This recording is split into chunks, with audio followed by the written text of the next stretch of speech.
that just over and over echoed in the book of Judges. Remember what that statement was? Repeated over and over again. And everyone did, or each man did that which was what? Right in his own eyes. Now, where do we have the standard? Where is the standard of our behavior and what is right and wrong? In the Word of God. All right. Now, in the book of Deuteronomy, Deuteronomy means what? Second law. Deuteros nomos, the second law. Okay? The second law in chapter 30 and verses 19 and 20. Deuteronomy chapter 30, verses 19 and 20. Are you over there, Brother Art? Not yet. Right near? Deuteronomy 30, chapter 19 and 20. Chapter 30, verses 19 and 20. I'll get it right. I don't know what's wrong with me this morning. Deuteronomy.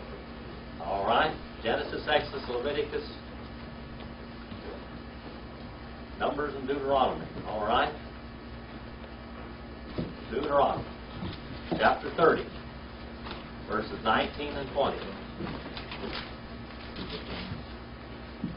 All right. I call heaven and earth to... Are you over there now? Yeah. All right. I call heaven and earth to witness against you today that I have set before you life and death. Okay, hold on right there. Now I call heaven and earth to witness against you today that I have set before you what? Life and death. Life and death.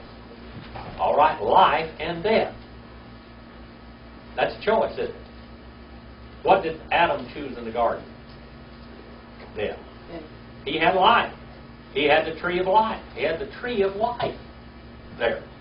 And he could have had that, but what did he do? He chose thanatos. He chose death. Death. Separation from God. All right, Brother Art, go on a little further now. The blessing and the curse. All right, a blessing. You can get blessed or you can get cursed. Which one you want? Make your choice now. What he said. Go ahead, Brother Art.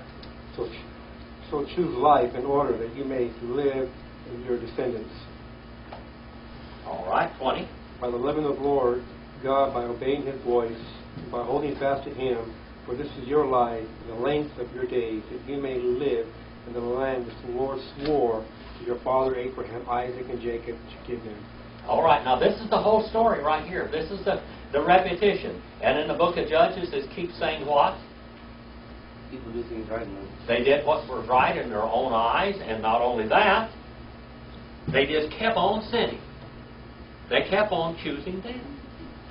They kept on choosing death. Now we have a man here that is, his name is Samson. Now what does Samson mean? Remember what his name means?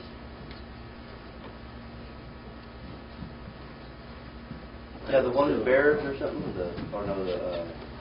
Remember, a lot of the commentaries say that he was like the sun. Like the sun, yeah. All right. That's not. All right. Like the sun. All right. But his name comes from this Hebrew word. That Hebrew word. And the name of God, one of the titles of God is... All right. What does that mean, El Shaddai? Almighty or powerful? Huh? The powerful? What? The powerful one or something? All right. All-powerful one. So look at his name now, Samson. Think about it again. The destroyer. The all-powerful one. The mighty one. All right? Now, we talked about last week. Again, what do you think he looks like? What do you think Samson looks like? 8 foot tall? Yeah, or Danny DeVito? Danny DeVito. Well, we have to get 8 foot tall, but he's really Danny DeVito, right? Huh? He has the appearance, like, not seeing him, he's really big, but... I don't know. We don't know. Brother Mensick, what do you think about that? I don't think it's given in the Scripture. You what? I don't think it's given. No, it doesn't. It doesn't say what he's like. Could he have been just an average-looking guy? Yeah. An average-looking guy. I remember I was real skinny when I was young. Very, very thin. I was starving to death. Basically, that's why I was thin. Anyway, when I was in high school, but I was very strong. And people would really, when I was doing bench presses and stuff like that, come over here, this guy at 139 pounds, he's bench pressing 200 pounds, you know, and strong, skinny, but strong. Have you ever seen a skinny, strong person? Well, maybe that's what he was like. Who knows? Maybe he was 6'8". Maybe he was 5'1". Who knows? But what caused Samson to have his great strength? Spirit of the Lord. The Ruah, Jehovah, came upon him. Brother Vincent. Yeah, I don't see. In fact, I look at that maybe a totally different way. God, we know that it was the Spirit of God that was giving him the power. Mm-hmm. And if you look how God works, God does not take the strong; He takes the weak to make them to Yeah. show His glory. Mm-hmm. And obviously, this man did mighty feats. I mean, things that are out of today we couldn't do because God was with him. Not even the strongest man. And I think because of that, my suspicion is that he was very normal. That's Because God delights in taking the weak and show them strong. And you know that in Scripture, that principle. So I wonder if that's part of the issue. If the question, instead of him being a very strong and physically, man, because even the name itself projects the spirit onto the man. Yep. Shod, all right, is the root of that term according to the rabbis now.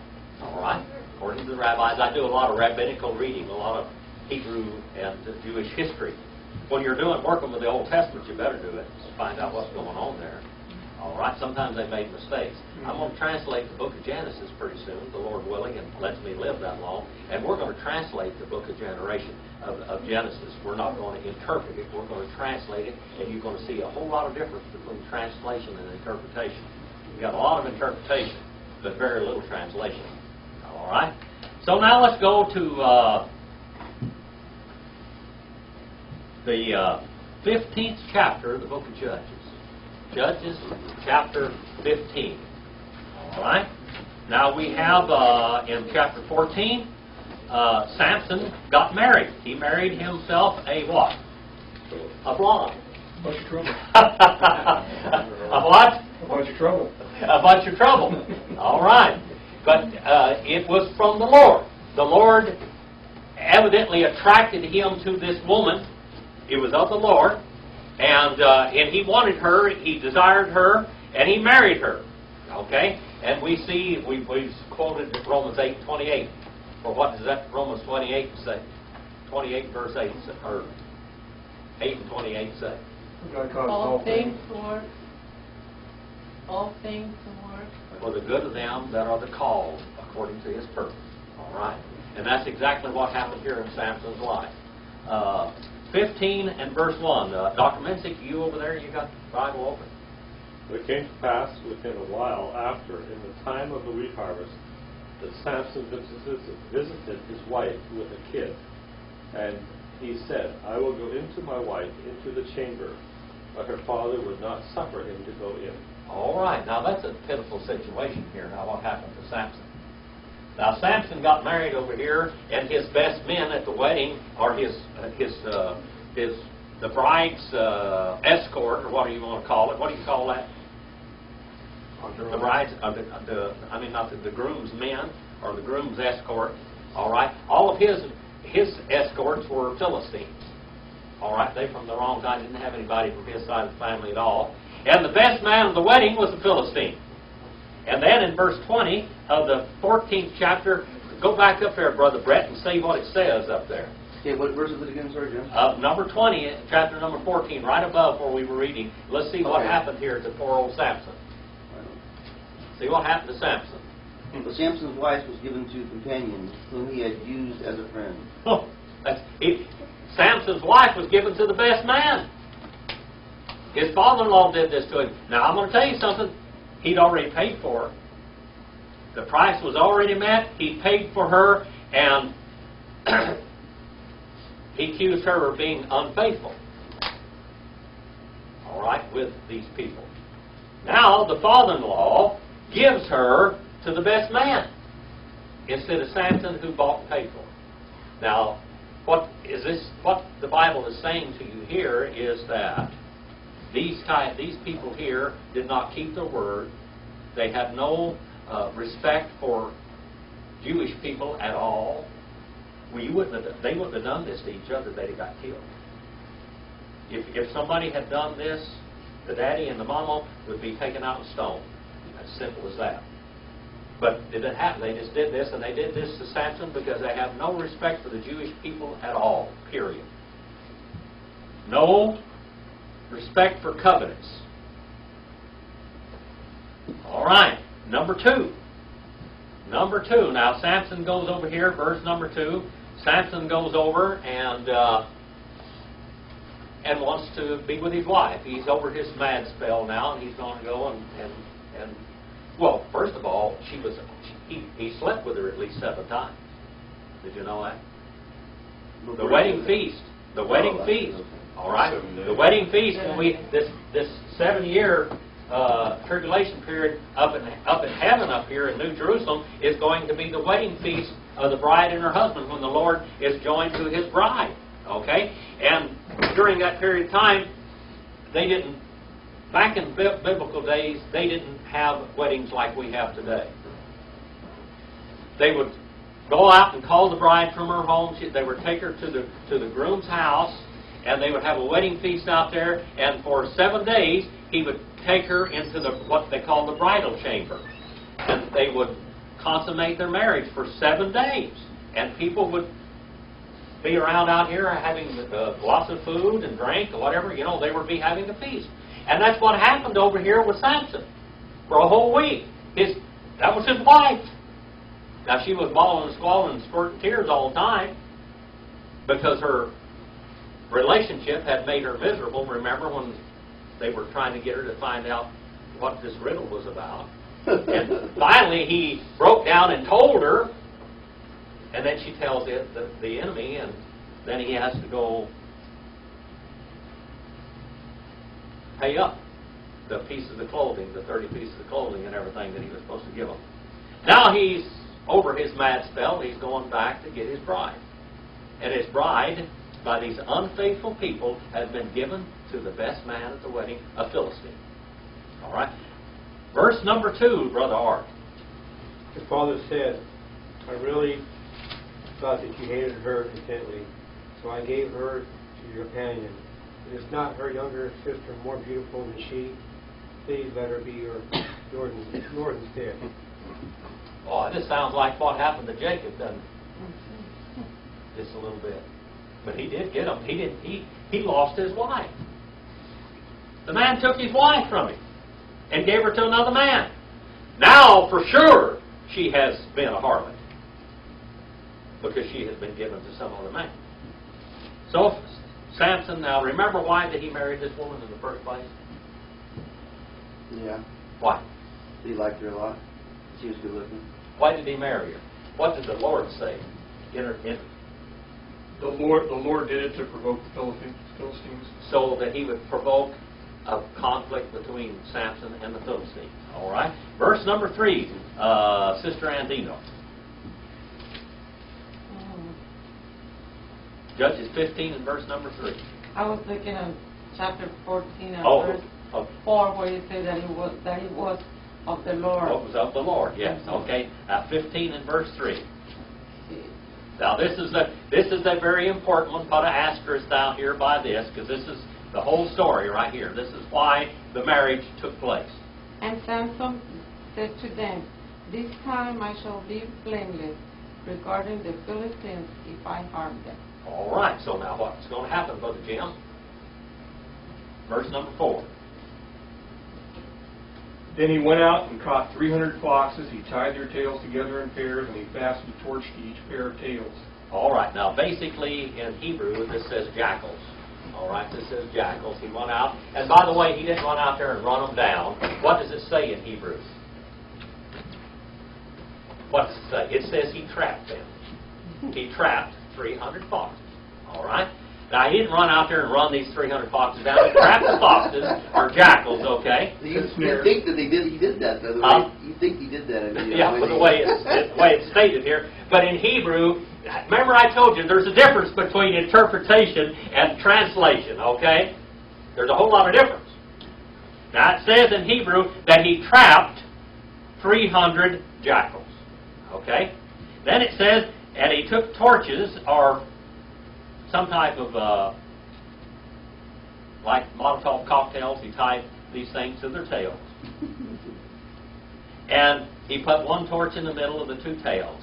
And verse number 5 for Dr. Mincy, what does it say there now? When he had set the brands on fire, he let them go into the standing corn of the Philistines. All right. He burnt up both the shocks and also the standing corn with the vineyards and olives. All right. Now we got a problem here in King James, don't we? What's the problem? We'll look at this one too. What's the problem over there? Where did corn come from? Where did corn come from? America. Oh, America. They didn't have any corn over there. So that sets a problem with the King James, doesn't it? By the time King James was translated in what year? 1611. All right. By 1611, there was corn in Europe. Okay? And so they said, well, this had to be corn. Well, they were translating this. Well, they didn't have any corn back then. This was wheat or barley fields. Okay, that's what they were, wheat or barley fields. By Why the way, did they fix that? Huh? How come they didn't fix it? I guess they still don't know any better, do they? I guess not. It's still arid. Well, they still haven't got that fixed yet. All right. He had set the fire to the torches to release the foxes into the standing grain. That's what it says in King James, or in the New American Standard, in the standing grain. And the Philistines thus burning up the shocks of the standing grain. Now, I'm going to tell you something. When wheat and barley is ready to harvest, it's kind of, we got a fireman here. Volatile. It's very volatile. It's like gasoline out there in the fields. And it's ready to be harvested, and it is dry. And they go out there and they cut it off and they stand it in what? In shock. All right? And then they take this and they would thresh it and all that. All right? So now, evidently, the wheat fields have already been harvested and they're standing in shocks. All right? So how do you burn it down then? How did he burn it down? Yeah. He sent foxes out there. Now, there's stubble in the fields, isn't there? Mm-hmm. Remember when after they harvested the wheat fields here in the San Joaquin Valley, every year you'd see great big fires out here. All you have to do is go to the edge of that thing and to set it like that, wherever the wind's blowing from, and I mean it's going to be gone and nothing flat. That's what happened here. He burned the fields up with all of their food in it. All right? And all of their vineyards and all of their olive trees. The whole shooting match. Now remember, this is the harvest time. Okay? All of this is burning up. Verse number 6. Verse number 6. Brother Floyd, are you there? Yeah. Or they got you sidetracked? Then the Philistines said, "Who has done this?" And they said, "Samson, the son-in-law of Timonite, because he has taken his wife and given her to his companion." And the Philistines came up and burned her and her father with fire. All right, now here we have these cruel people here again. We talked about these guys last week, remember? Cruel people. Remember what they told they were going to do to this girl if she didn't get the formula to the riddle from Samson? What were they going to do to her? They were going to go around and surround her house and set the house on fire and burn her and her family up. That's what they told her they were going to do if she didn't get the riddle from Samson. She was afraid, because these are cruel people. Now, what did they do to her family? They murdered her, and they burned her up. A horrible death burning is a horrible death. Mm-hmm. All right? They burned her and her family with death. Now, let's see what happened on here any further. Brother David, Ash. Samson said to them, "Since you will do a thing like this, I will surely take revenge on you, and after that I will cease." All right, he said, now, since you've acted like this, now, first of all, he went out there and he set the fields on fire with these Philistines because these are ungodly people anyway. They're worshiping many gods, all kinds of stuff. And the Lord knew that all the way back in the days of Noah, didn't he? Huh? Remember what he told Noah over here when he cursed Canaan? Who are these Philistines? They are Canaanites, aren't they? Lowlanders. Huh? Yeah. Well, there's some Well, Canaanite means lowlanders. And the Hebrew rabbis used to say these people lived in a low land and they were low lives. They were a low character. They were very base human beings. Base means what? Immoral. Immoral. Base people. These were a very base bunch of individuals here. And the Lord knew back there when he spoke to Noah and when he cursed the line of Canaan, he knew what they would be like then. Because God is what? omniscient. Omniscient. So he knows this stuff. He knew what would happen and everything. And then he told them over here in Deuteronomy, remember what he says? Moses said to them, or Joshua said to them, or Moses did, I call heaven and earth to witness against you today. I have set before you life and death, the blessing and the curse. So choose life in order that you may live, and you and your descendants.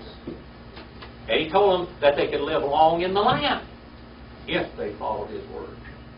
But they had chosen many, many times not to. And that's where we are now. All right. Terrible, terrible bunch of people. He said, after I take revenge, then I'm going to quit. And verse number 8. Verse number 8. Dr. John. So he attacked them hip and thigh with a great slaughter. Then he went down and dwelt in the cleft of the rock of Itham. All right. He said he struck them, it says in King James, hip and thigh. What in the world does that mean? Hip and thigh. Yeah, that's an old term, people. That's an old. Let's bring it into modern English now. Okay? Let's see what that means. And he struck them, and it says in verse number 8, Brother Art, what does it say there in the New American Standard? Ruthlessly. Ruthlessly. Just like they were ruthless, so he treated them like that. Listen to All right? What do you do with the games and stuff? How do you control games? Get rough with them. What does the Bible say back? An eye for an eye, a tooth for a tooth, hand for hand, foot for foot. That works, people. God knew it worked a long time ago. If you want to control violence, you have to get real violent with it. That's the way you do it. That's the formula. All right. If you don't do that, you've got problems. You don't give them a timeout? No, you don't give them no timeout. You have no round. No rules of the Marquis de Sade, or whatever you want to call it. Rules of whatever. Just do it. Get with it. What did God say to do to these people in the first place? Kill them all. They're bad news. They're contamination in the land. Get them out of my land. And did they do it? No. All right. So it says that he struck them ruthlessly with a great slaughter, and he went down and lived in the cleft of the rock at Etham. All right? Where is Etham? All right. What? Where is Etham? Etham? I don't know right now. But it's going to tell you a little bit more about it. I think it is someplace where near Hebron, if I remember right. Let's go on verse number 9 now. Dr. Minson. When the Philistines went up and pitched in Judah and spread themselves in Lehi. All right. Lehi means what? Lehi? Lehi. That's the jawbone. All right. Now it was called that later on. The jawbone? We're going to find out why it was called Lehi later on. Verse number 10. Verse number 10. I don't know exactly what. Okay, Brother Brett, just get with it there. And the men of Judah said, where are ye come up against us? And they answered, to bind Samson, are we come up to do him as he hath done to us? All right. They've come up to bind Samson. These are the men of Judah. These are his own people. Now, these ungodly buzzards, this bunch of Jews here now, they're afraid of the masters. They're afraid of the big shots. So they're going to give in to them and get the man that is, now he's the judge, isn't he? Samson's the judge. He's supposed to be the man of God. They know that the The Spirit of Jehovah has come upon him. Ruach Jehovah has come upon him. That's what's making him powerful and able to do all these things. He didn't do it of his own. Brother Brett. You know, how come it doesn't talk about him being a Nazarite? What? Or Nazarite or something like that? He was a Nazarite. Samson was a Nazarite. All right? And a Nazarite was a look-alike priest, except he had long hair. You knew exactly who he was. Whenever you saw him, you knew that this was a Nazarite because he had long hair. This was a man set aside and was holy unto the Lord. Okay? Verse number 11. All right? Verse number 11. David Ash. Then 3,000 men of Judah went down to the cleft of the rock of Edom and said to Samson, Do you know what the Philistines rule over us? Do you know that the Philistines rule over us? What is this you have done to us? And he said to them, As they did to me, so have I done to them. Eye for an eye and tooth for tooth. The law. The law. That's exactly what he did. Number 12 now. Now we're going to find out in a few moments exactly where this place is. Okay? Verse number 12. Brother Jim. But the men of Judah told him, We have come to tie you up and hand you over to the Philistines. All right, Samson said, but promise that you won't kill me yourselves. All right. Now, he could have whipped all of them, couldn't he? The Spirit of the Lord came upon him. God's You could have. Sure could. Brother David. So they said to him, No, but we will bind you fast and give you into their hands. Yet surely we will not kill you. Then they bound him with 2 new ropes and brought him up from the rock. All right, and brought him up from the rock pile. All right, verse number 14. Let's look at this one. Verse number 14, Dr. John. When he came to Lehi, the Philistines came shouting against him. Then the Spirit of the Lord came mightily upon him. Okay, Ruach Jehovah here, the Spirit of the Lord, okay? And the ropes that were on his arms became like flax.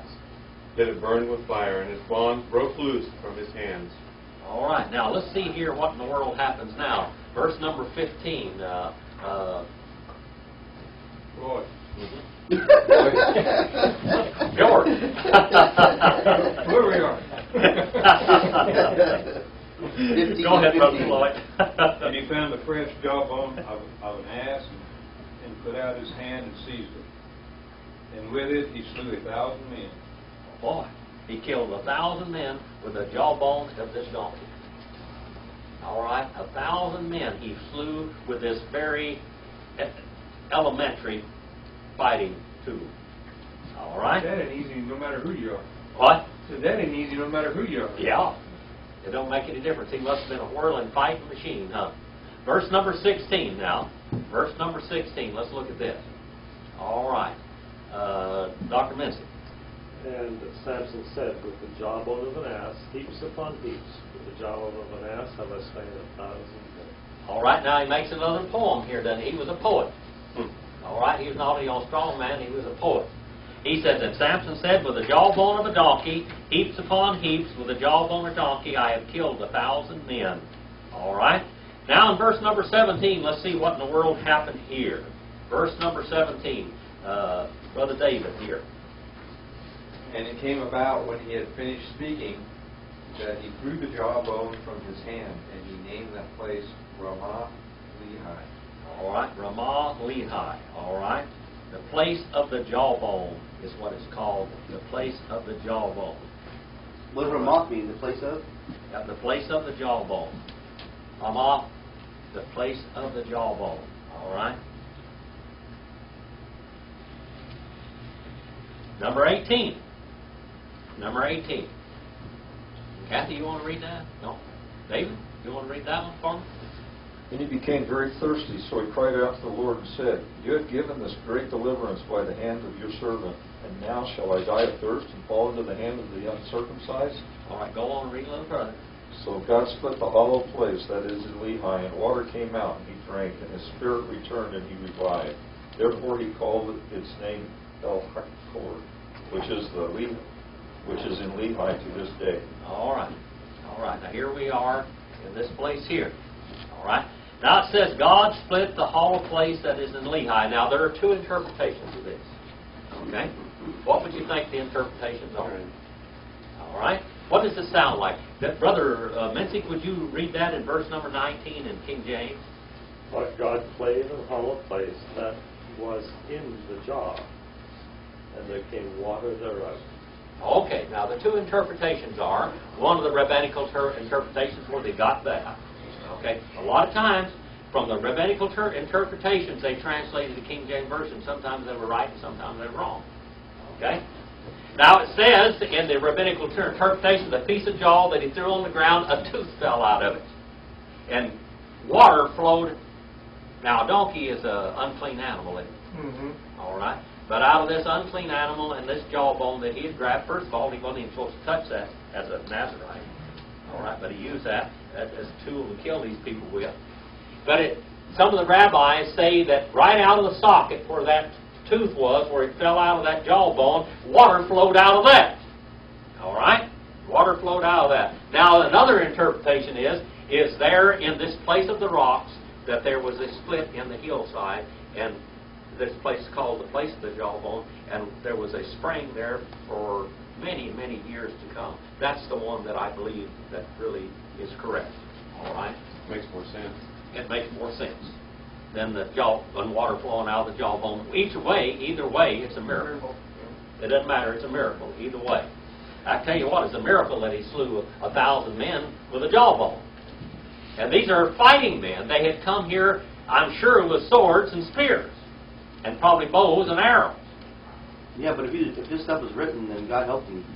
Well, God did it. Right. God did it.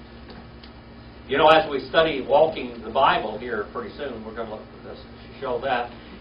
When you come to every place where the Lord parted the sea there, whether it was the Reed Sea or the Dead Sea or the Red Sea or whatever it was, that He parted there, and when the armies of Pharaoh went in there, they all got drowned. They were all drowned, regardless. If it was out there in a shallow area or in the deep area, for one thing, when God parted the waters, that's a miracle, wasn't it? Mm-hmm. You accept that as a miracle. All right? When God drowned them, that was another miracle to God, whether He drowned them in deep water or shallow water. Regardless, they were drowned. Period. Bigger miracle would be drowned them in 6 inches of water. That's right. 6 feet. Yeah. All right. It doesn't matter. And when there was manna in the wilderness, wasn't there? There was a natural manna in the wilderness. We're going to see that on this thing also. There's a natural manna there to this day. But I'm going to tell you something. God fed millions of people out there with manna, and that was a miracle. These tamarisk trees produce a little bit of manna, but God produced a lot of manna. And then God brought the quail in. These were like a partridge. They were very large quail type thing. They flew into camp, and He fed all of them. And they say, well, at certain times of the year that happens. But God drove them exactly into the camp right then. That's a miracle for the red. The manna, is that like the symbolism for the New Testament for Jesus? What? Because the bread of life. Yeah, He is the bread of life. So they sent manna, like that's another symbol. That represented Christ. Yeah. And Christ is the one. He was also the water. When they poured out the drink offering, He said, what? Come unto me if ye that thirst. He is the water of life.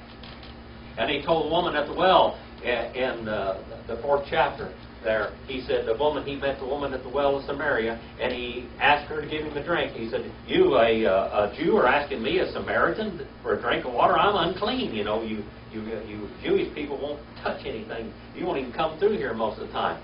And He said, if you only knew who I am, you'd ask me to give you water, and I'd give you water. You didn't have to go draw. That's the one in the wilderness, remember? He was the rock that produced it. He was the rock that followed Israel in the wilderness. He was the rock that followed them. And Jehovah is called the rock of what? Of Israel's salvation and the rock of our salvation so many times. Regardless, it's all miracles. So He also the Shekinah glory? What? The Shekinah glory? What about the Shekinah glory? Wasn't He the Shekinah glory? Yes, He was the Shekinah glory. He is the Shekinah glory. All right. Let's go on a little bit further now. He said, I'll die first, following these uncircumcised. So God split the hollow of the place that is in Lehi, so that the water came out of it, and when he drank, his strength returned, and he revived, and therefore he named the place In Ha-Kore, which is Lehi to this day. All right? And it says in verse number 20, and he judged Israel 20 years in the days of the Philistines. He was a judge. Now these guys gave him over. They were willing to give him over to the Philistines, and he's their champion. Moses is the judge. He's their champion. He's their Gideon. He is their sister. He many times, many years in the past, they had been delivered from these Philistines, and here comes another deliverer. They sinned, that God judged them, and then God sent a deliverer. All right, same old story over and over again. Chapter number 16, the fifth calls for vengeance. All right, the fifth calls for vengeance. Let's look at this one. All right, sister or brother John. Now Samson went to Gaza and saw a harlot there and went into her. All right, he saw what? What is that? Harlot. A harlot. Brother Randall, are you over there? Yeah. So now Samson went down to Gaza and he saw a harlot there and he went into this harlot. Now here's this man of God now. He's fooling around now with prostitutes. That's the next thing. He's really a pretty wild guy, isn't he? All right. Pretty wild guy. He's a pretty wild judge. Reminds me of Sam Paul, my grandfather. All right. He's got a bit of televangelist in him. Huh? He's got a bit of televangelist in him. Yeah. All right. Number 2, Brother Randall. When the Gazites were told Samson has come here, they surrounded the place and laid in wait for him all night at the gate of the city. They were quiet all night, saying, in the morning, when it is daylight, we will kill him. All right. In the morning when it's daylight, they figured he was going to stay there all night long. That's what they figured. That's what usually happened here with this harlot. And number 3 now. Number 3, Dr. Mincy. And Samson lay till midnight and arose at midnight and took the doors of the gate of the city and the 2 posts and went away with them, bar and all, and put them upon his shoulders and carried them to the top of a hill that is before Hebron. Oh, boy. Now, all these guys are waiting around there to kill him in the morning. Samson, at midnight, he gets up, he goes out there. Now, the gates are very strong. Most of these gates are either wooden or whatever. Sometimes they're even made out of stone. Okay? But usually they're wood and they're covered with bronze or brass. They're real heavy now. They're real heavy, and they have real strong posts. Now, what does Samson do out here? That carries them like 2 miles out in the field and throws them on a hill. He goes out there and grabs a hold of the gates and pulls them up out of the ground. It takes him about 50 miles, it looks like. Yeah. Is it 50 miles? Yeah. Yeah, about 50 miles, he hauls them off. Can you see that in your... 50 miles. About 50 miles, he hauls them off. Here, if I sell you. Yeah. That's right. He carries them off. Now, he doesn't have any mules. He doesn't have any tractor. He doesn't have a case or a John Deere out there or some type of earth moving machine or something to pull these up. How many of you ever tried to pull a T-post out of the ground? I haven't. Anybody tried to pull a T-post out of the ground? You know what I'm even talking about, some of you? It is one of these steel posts that they drive in the ground. You ever tried to pull one up? You know the only way to get a steel post out of the ground is to get a rock, put out there, get a great big long pipe, and put chain around that bottom of that T-post and get out here on a lot of lever and pull up. Now that's a little old post this big around. You can't get it out of the ground. Okay? Now Samson, he grabs 2 gigantic pillars, posts. He grabs the gates, probably weigh hundreds of pounds between this stuff. This is the gates to the city, people. Now what if he's Danny DeVito? A little bitty short guy. Well, maybe he's 6 foot tall, maybe. Maybe he got a stool. But whatever he did, the Spirit of Jehovah came upon him, and he pulled the things out of the ground. Now, if you go and just try to pull the T-post out of the ground, just see how hard that is to pull. Like I said, you're going to have to get a big, long pipe. You jack them out usually. Yeah, you can jack them out with a jack, or get a long steel pipe and put a chain on it down there where you got a lot of leverage and pull it out a little at a time. You may have to get 2 or 3. Dr. Minson. Yeah, the interesting thing is he's just got been in with the prostitute, and the Spirit of the Lord comes upon him. He what? He's just been in with the prostitute, gets out from the prostitute, and the Spirit of the Yep. Lord comes upon The him. Spirit of the Lord comes upon him, and nothing is too hard for the Lord. You was having a prayer meeting. Come on. So is that like you come Peter back? Ryan Dollar goes, All right. Like a mark. So now he goes into this harlot here. They're going to kill him.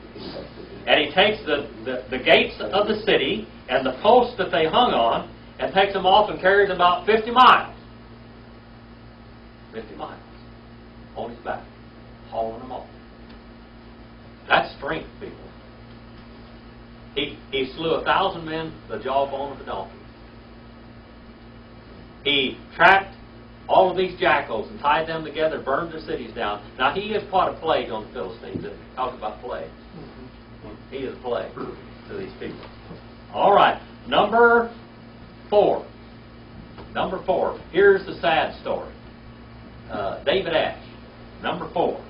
Afterward it happened that he loved a woman in the valley of Sorek, whose name was Delilah. Oh boy, here's Samson and Delilah. The story. You know what? There's been a lot of movies about Samson and Delilah, haven't there? And Hollywood made a lot of money on Have that any of you had a Delilah? Everybody's had a Delilah. Have any of you guys or women had a Delilah husband or boyfriend? All right, these Delilahs now. All right, Delilah. All Well, Jim, right. I got my haircut. All right, now you know what Delilah means? Huh? Something bad. It means delicate. Really? That's what her name means, delicate and Yeah. fragile. That's what her name That one means. didn't translate Delicate right. and fragile. Okay, delicate and fragile. That's what her name means now. Verse number 5, Dr. Missy, are you there? And the lords of the Philistines came up unto her, and said unto her, Entice him, and see wherein his great strength lieth, and by what means we may prevail against him, that we may bind him to afflict him, and we will give thee, every one of us, 1,100 pieces of silver. 1,100 pieces of silver. We want to torture him. That's what they said. We want to torture him. It said afflict. The word means to torture. We want to torture him. Verse number 6 now. Verse number 6, Brother Floyd. 6 or 7? 6. 6. Delilah said to Samson, Please tell me whereon your strength lies, and how you might be bound that one could subdue you. All right. All right. One that could afflict you. One that could torture you.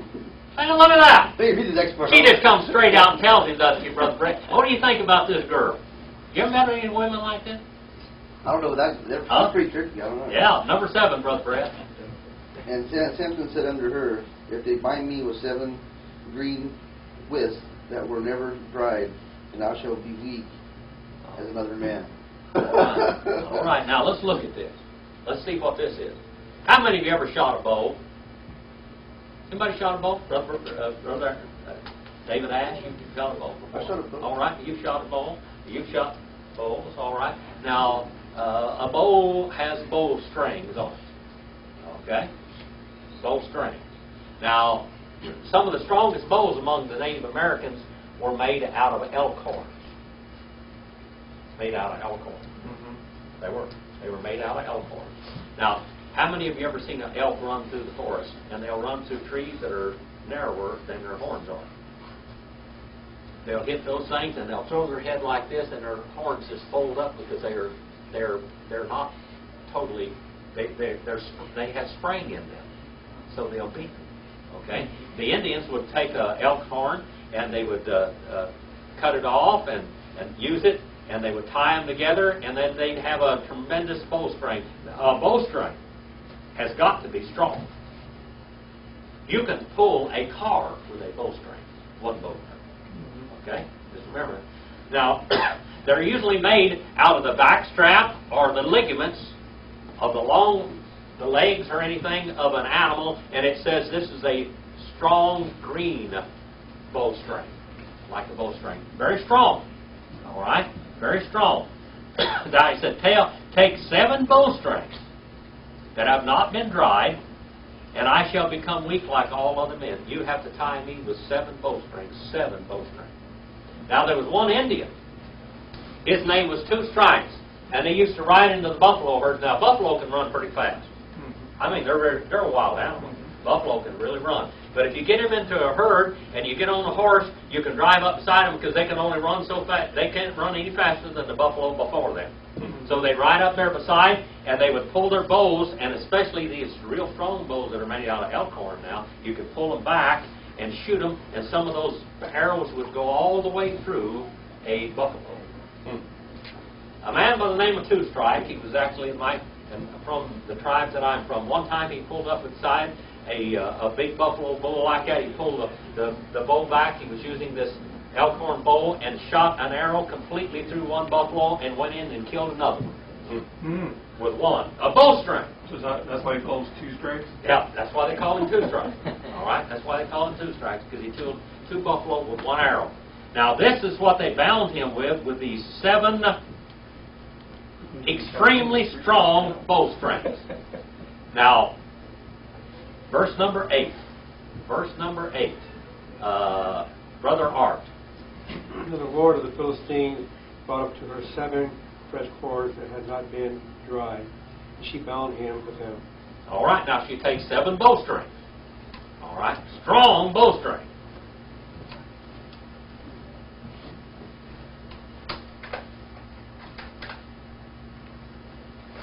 And these are the strongest bowstrings. All right, the strongest bowstring. And she ties him with them in verse number 9 now. Verse number 9, Sister Andino. Now men were lying in wait, staying with her in the road, and she said to him, The Philistines are upon you, Samson. But he broke the bowstrings as the strand of yarn breaks when it touches fire. So the secret of his strength was not known. All right, so the secret of his strength was not known. Now we're going to have to come back next week now. And we're going to have to see, we just had previews of coming attractions. Yeah, I want to know what happened to the guys who were in the room with her.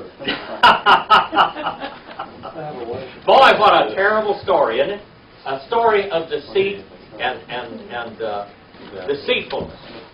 Now, that's not the kind of wife you want, Brother Brett. I know that. You do not want a Delilah. This woman is unfaithful in every way, and this guy is really dumb or something. He's not Samson really bright, may be strong, but he sure don't have much above his shoulders, does he? Is that why they got the all bronze, no brains? Yeah. But you know what? He was a poet. He was a judge and all this kind of stuff. And when it comes to this matter of women, he wasn't too good. All right? He just wasn't too overly bright. Well, thank you for your attention today. I hope you learned something. Did you learn something from God's Word today? I mean, this is a very simple story.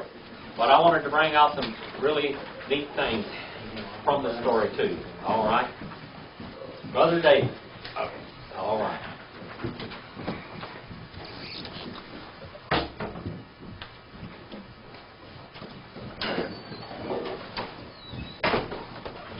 When we finish this, we'll go on to the video, okay? So on our prayer list, Brett would like us to pray for the sick people in the world. Jim would like us to pray big praises for an answered prayer on your real estate deal. That was last Sunday's prayer. Yeah, And you also got to witness to some of the people in the real estate process. The answer to the prayer was so amazing that the real